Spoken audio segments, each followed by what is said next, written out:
na yan pong mga mayayaman, mga milyonaryo, bilyonaryo, hindi po yan mahilig doon sa nakikita sila, public. No? Hindi po yan mahilig na sumikat sila. Tahimik lang po yan, mga bossing. Pero ang sinasabi dito, si Maharlika daw, ayun, ni-live. Para naman syempre sikat na, nako ito, mayayaman yung kasama ko. Nandito ako sa loob ng mga Marcos. Di ba sabi na din ni First Lady Lisa Marcos na pagpasok niyan, doon sa bahay ko, nagpicture. Di ba nandun sa Maharlika? Tapos, talaga ako nandun din ako. Kasi nag-monitor din ako sa nangyayari. Tapos, nung mga bandang, mga bandang, I think 11 or 11 p.m., nung malaki-laki na yung lamang ni Didi, nag-21 million na yata yung boto niya. Tatanda mo yun eh. Tapos, nakikita ko, na mananalo na talaga si BBM. Ano ginawa ko? Nag-live ako. Pero, bago ako mag-live, naku, paumanhin ho, inunahan ko pala yung kwento ni TV. pumunta ako sa kasulok-sulukan ng situation room niya, yung situation building, ganyan. Yung kasulok-sulukan ng headquarters. Para, pag nag-live ako, ang background ko, clean lang. Walang ibang tao, walang nasagasaan. Parang respect. Totoo. No? Ako, mga kababayan, kunyari, meron akong na video o meron akong kinuhanan na isang tao. No, kumbaga magkakasama kami. Group picture, mga bossing. Group picture. Papaalam ko muna 'yon. Mga boss, pwede ko bang i-post 'to? Baka kasi merong mga kagaya ng mga kaibigan mo, hindi ako nagpaalam. Hindi ako nagpaalam na dito tayo pupunta. Mga may ganun, masagasaan. Di po ba? Respeto doon sa mga kasama. Hindi po porkit nandiyan yan, basta video ka na lang ng video. Lalo na po yung mga bilyonaryo, milyonaryo na ho, mga kababayan. Hindi ho yan timawa sa kasikatan. Ayaw nga po niya, nalalabas ho eh. Ito lang sa privacy ng ibang mga tao. Si Maharlika, ano ginawa? Ini-live. Pati yung mga mayayaman na kamag-anak ni PBBM na hindi naman gustong lumabas sa video, ini-live niya. Binigyan niya yung mga mukha. Nagtanong kita bakla, paano ka hindi makakabusita ng tao, wala kang respeto sa privacy nila? Mga ganun bagay, yung parang binigyan kayo ng chance na makapasok kahit pa paano sa circle nila. Kasi alam niyo naman, ibang social circle yun eh. Binigyan kayo ng chance na makapasok, kayo squandered it. Kasi hayok na hayok siguro kayo na magka-content. Kaya nagagalit din si Banat Bay eh.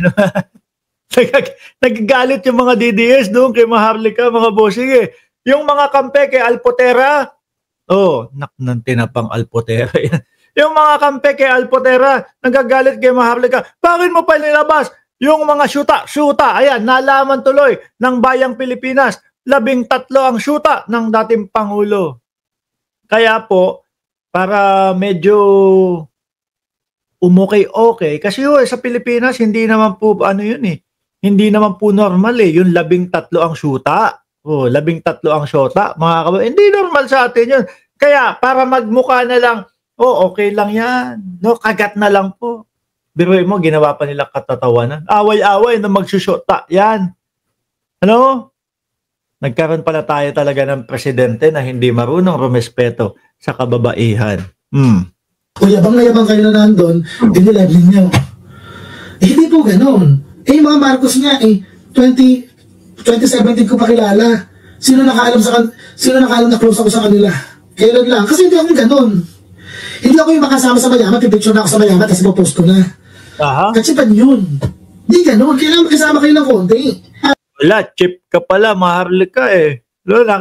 TP, nakikita ko, naka-Gucci si Maharlika na, na chinelas, naka-Gucci yan, Pero chip nga naman yung mga ganun, mga boss. Unang beses ka lang yata pinapasok ng gano'ng kadami bilyonaryo sa isang kwarto. Ano ginawa ba? Nilive mo sila? Nakikita mo ba na bago lumitaw yung mga yan? Kumbaga kasi ang gusto nila doon, eto mga kaibigan ko, milyonaryo, bilyonaryo, kasama ako sa mayayaman. Ganun yung gustong sabihin niya. Ganun yung gustong ipamukha niya. Tingnan niyo po ako, mga bossing. Tingnan niyo lang po ang lagi kong kasama dito sa aking vlog. Ayan yung manikin. Ewan ko kung kanino yan. Nilagay nung misis ko dito sa loob ng bodega namin. Bodega ko kasi ito. Kada lalabas ko ako, nagugulat ako pagtingin ko, meron nakatayo Kala ko kung ano Tuloy! dami tayong mga ceremonies bago lumitaw sa TV, tapos nga bilang dinive mo lang. Eh di pasikat ka masyado, kaya ka nakabusita siguro. Di ba parang may saltik yung galawan, di ganun, bad joke. Sakit to na, sabihan ka pasikat, o bad daw yun. Di ba? 2019, totoo lang, 2019, bago mag-pandemic. Sumama ako sa isang food trip ni, yung food tour ni Chef Sandy Daza. Nakasama ko sila BB at nakita ba nagpost ako kahit isang picture? 2019 yun, bago mag-pandemic. Walang picture. Magkaibigan na kami ni Lisa ng close, 2018 pa. Oh. Nung panahon na... Kasi mga social climber, alisin ko na ho mga bossing. Dumako na tayo doon sa kay Inday Sara Duterte, mga kababayan. Nako, madami to. 1, 2, 3, 4, 5, 6, 7, 8, 9. Tatlo. Mga bossing, ito. No? Sa atin ho, mga kababayan, tayo kapag kayong mga nagpo-position tayo, di ba, inihahalal natin, ibinoboto natin. Pero sa mga Duterte, mga bossing, pansin nyo po ba yung pagiging nepotismo nila?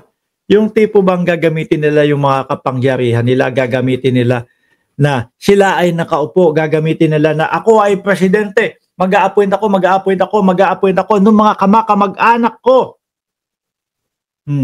Ganyan sila tingnan mo, pati nga si Zulaika, di ba?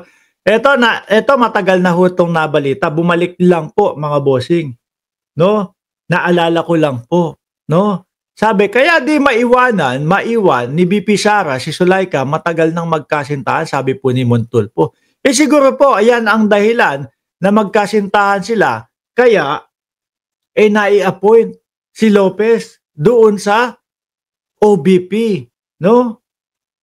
Kawawa naman, roromansa kay Digong, sabi ni Chi Cereza. Sabi dito sa balita na to, matagal na anyang may relasyon si Vice President Sara Duterte at ang kanyang Chief of Staff na si Zulaika Lopez. Dahil suta kita, hindi ho ako may sabi niya, nire-reactionan ko lang yung balita ni Montulfo. Yan. Dahil syuta kita, i-appoint kita. Diba? Ganyan po. Madami din pong in-appoint ang dating Pangulo na ganyan, na mga kamag-anak nila. Upang sa ganun niya, kapag dumating ang panahon, ligtas sila. Pati po sa Supreme Court, diba? Mga ano doon, appoint din ng dating Pangulong Duterte, pero dito muna tayo. Matagal aniyang may relasyon si Vice President Sara Duterte at ang kanyang Chief of Staff na si Zulaika Lopez. Ito ang ibinunyag kahapon, nung last year pa yata ito, ng dating kolumnista na si Ramon Tulfo. Mahilig sila yung mga ganyan, mga bossy. Yung tipo bang,